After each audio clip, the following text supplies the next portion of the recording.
Hi, David Odell here with OdellCompleteConcrete. This is the second part of about a 6-part series with the school that I'm working with. You've probably seen this opener in part 1, but today we're going to really focus on the fire pit build with the students from Hope Builders in Santa Ana. So I arrived here before the students arrived on the job early in the morning. They're going to be getting here about 8, and I usually like to get where I'm going by 7.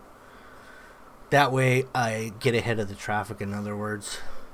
So right now what I'm going to do is prep where we're going to dig and get elevations established. And we're going to dig a little footing for this fire pit. We're going to mix up some concrete. You can see those bags in the background there. That's what we'll be mixing in that mixer. And that will be the footing, as well as grouting all the blocks solid. Now these stakes I've put in are the 2 outside edges of this rectangular fire pit that we're installing here. And I've set the steel stakes back a little bit so we can still work on the dig, and we can leave these lines up for the actual setting of the block. So we still have the stakes and lines still set in the same place. They haven't moved. Now we're just adding the concrete into the trench that we dug for the footing of the fire pit. Now, since these are just 60-pound bags, we didn't split them and lift them. We just opened one end and manhandled them into the mixer. That plastic, yeah, that's it. Basically, we're wet setting the block here, and we're using a rubber mallet so you don't damage the block. Guys, why do they call it wet setting? Because the concrete's so wet. Yeah. Now, we don't really know. It's just that one. You See could. the level, that little short 2-foot level? It's a yellow one. I saw it. Where was it? Over there. It's right there. No, it's over there. Well, I'm pretty sure this line is level, so it should be level this way. Yeah. Oh. And then we got to check it this way, though. And that's pretty good, too. See, it's leaning a little bit. Watch when I lift up. So all you got to do, really, you can either hit this down, or the other option is hit the bottom here, that way. And that does the same thing.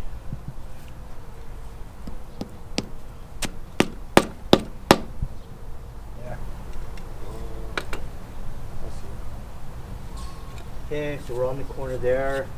And this pencil mark here, we shouldn't have to cut any blocks. 4 feet 8 inches is all modular. Here's 4 foot 8. That's taking into consideration the joint too, because the block itself's really not 16.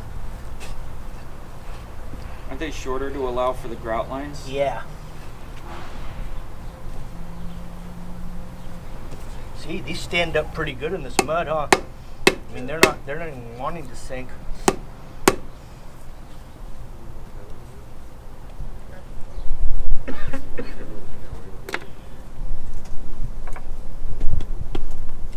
That's good. Look at that, baby's really leaning.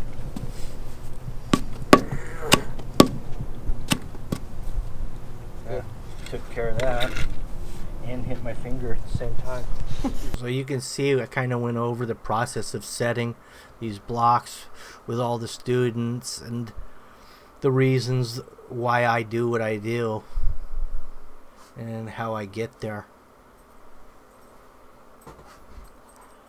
Once I get this first block set, I'm going to actually have some of the students actually try applying the mortar to the top of these blocks. That way we can start setting the next course on it. Also, I'm going to set some blocks in, kind of away from the fire pit where they can work the trowel and see how they can butter them up without getting mortar on the sides of the block. Keeping them clean, putting about the right thickness of mortar so the block's set down flat and level every time.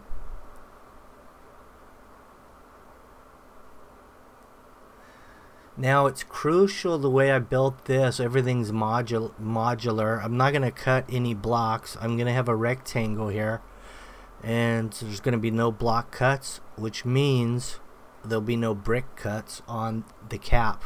Since the bricks are 4 inches, the blocks are 16. That's accounting for the width of the mortar between each block or brick. 4/16. So everything's modular here. There'll be no cuts from start to finish. Now this is an additive that you put in when you're working around things, fire and concrete. Concrete can get hot and actually explode. What happens is the concrete gets hot, air entrapped in the concrete expands, and boom, the concrete will pop. So you add clay into there, that prevents the concrete from getting that hot. And that's the idea of that.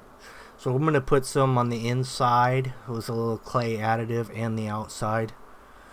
Then we're going to put a stucco finish on the outside. We're going to put some red flash bullnose, single-sided bullnose on the cap. So right now I'm having some of the students apply some of the mortar on here.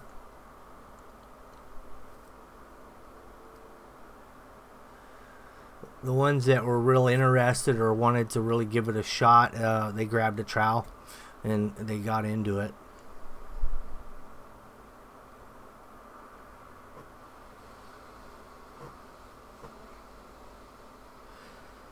Wasn't a whole lot of block for 27 students to really get a good participation and involvement in there, but we set some on the side, like I said, and they all kind of buttered them up and played with them a while and tried to set a few.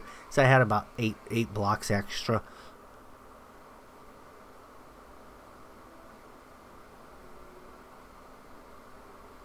So after we troweled that all on there, then all we do is we take this green sponge float, rub it down to give it a little texture, so that way when we put our final stucco coat on there, it'll be nice and flat and it'll bond well. So I brought a mason. That's all he does is masonry work. And I've known him about 30 years now, so he's really good at what he does. And I wanted to bring in someone I think is real good at doing this. That way when the students arrive here, they'll get to see how the pros do set brick. And maybe a few tips and tricks. And one trick that I liked what he did on this particular job is he built the corners independently and then moved them into place. So they're like precast cap that was carried into place on top of this fire pit. And you'll see some of that too.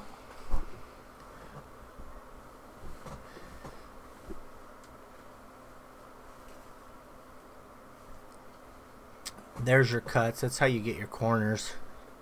It's just a 45 degree from 0 to 8 inches.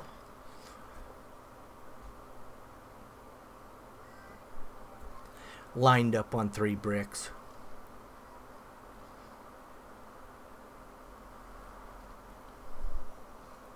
Now, what we're doing here is we have cardboard down. Plastic probably works better, but we didn't have any. So we're going to set these up on the ground. We're going to get them really square and dry set, and then what we'll do is we'll pour in a quick setting mortar, and it'll lock them all in place. And once these are completely dry, which doesn't take long since we're using quickcrete mortar, it takes about 10-15 minutes, and we can actually lift these pieces up, carry them over to the fireplace, and set the corners. And the advantage of doing it this way is those 2 end pieces, you see the 2 ends on the corners that are very small, those are basically suspended in midair if you try to build them in place, which means you'd have to fasten some to your block to actually hold them up. Then you'd have to unfasten it, and then you have to fix however you did fasten it to the block. Maybe if you drilled them in or hammered them in with some mason nails. This way you can do it without disturbing anything below. So you build them outside, then carry them into place and set them. then scratch out a little bit of the mortar in between the joints. That way you can have a consistent grout mixture throughout the whole project. Because the grout we're going to be using isn't a Quikrete mortar. It's actually a number 30 silica with plastic cement. That's what we'll be grouting this with.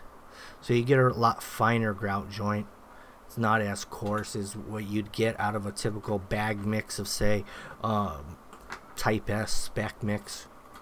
The sands are much bigger than the 30 grit that we're using, 30 silica. That's what we use to grout these with.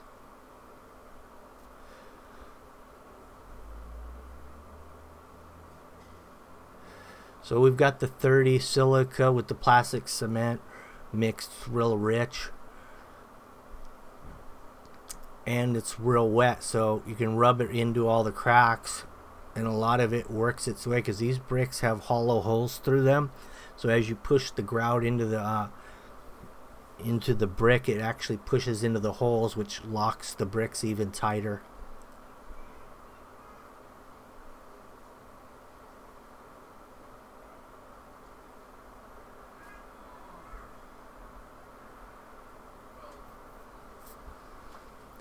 So far we just have a scratch coat or a brown coat on the outside and inside of this fire pit. We still need to put our color coat stucco finish on there, and that's what we're going to be doing now. And we've taped the bottom of this brick off so we don't get any of the colored stucco on the brick itself.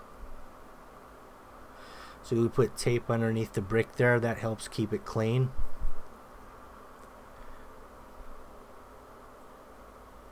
So we're just going to trowel it on just like we did the first coat. The only difference with this coat and the first coat, this one doesn't have the clay in it. And it also doesn't, this one has color in it. The first one was just straight bag. So we get the stucco on there nice and flat, and then we come back around with the sponge. I think I might have used the red sponge on this one to give it the final texture, but the green one works as well.